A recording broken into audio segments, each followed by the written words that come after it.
Most Formula One fans think low grip is a weakness. They think sliding is a mistake. They think instability means danger. And that belief is exactly why most people completely misunderstand Max Verstappen.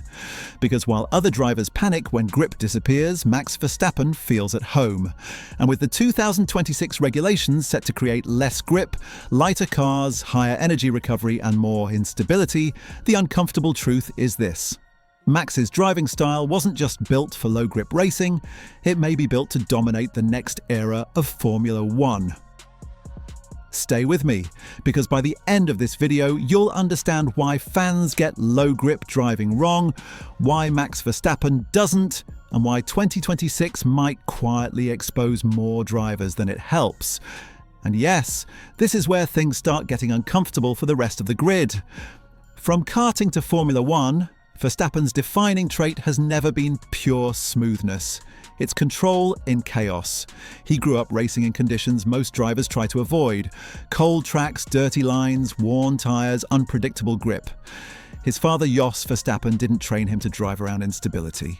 He trained him to live inside it.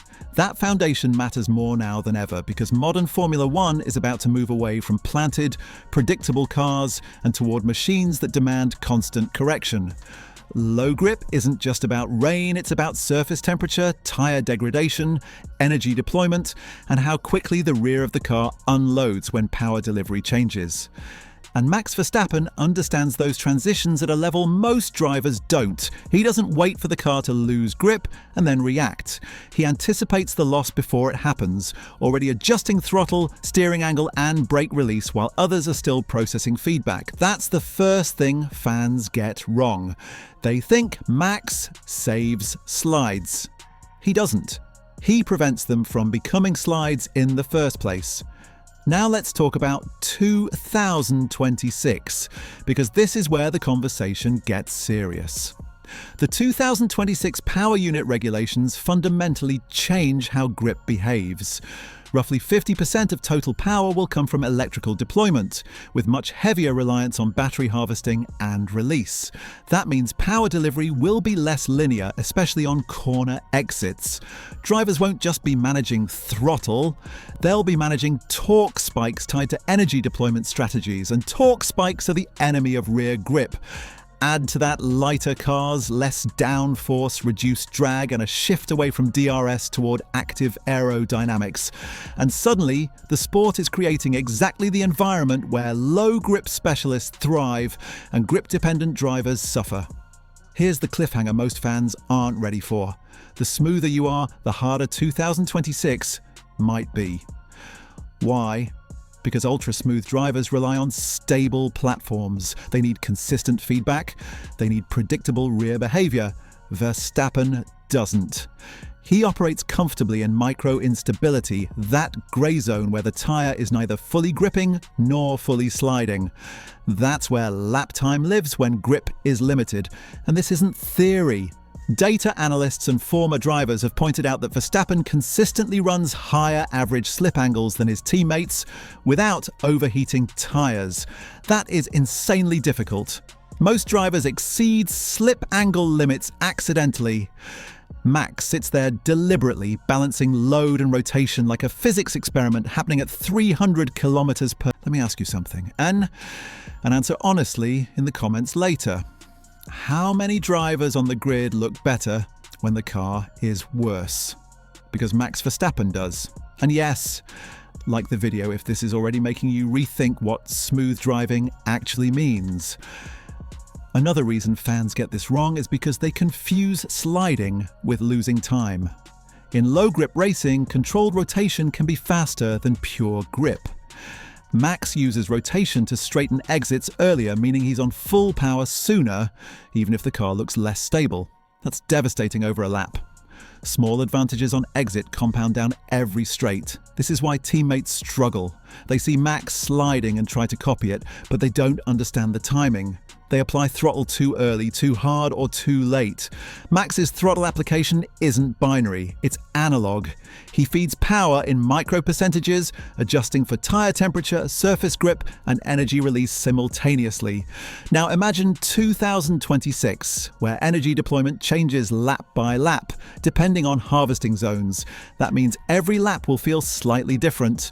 Grip won't repeat. Consistency will disappear. For most drivers, that's terrifying. For Verstappen, that's familiar. And here's the psychological edge no one talks about. When drivers feel unstable, they lose confidence. Confidence loss leads to earlier braking, cautious throttle, conservative lines. Max doesn't lose confidence, he gains clarity, because his brain is trained for variability.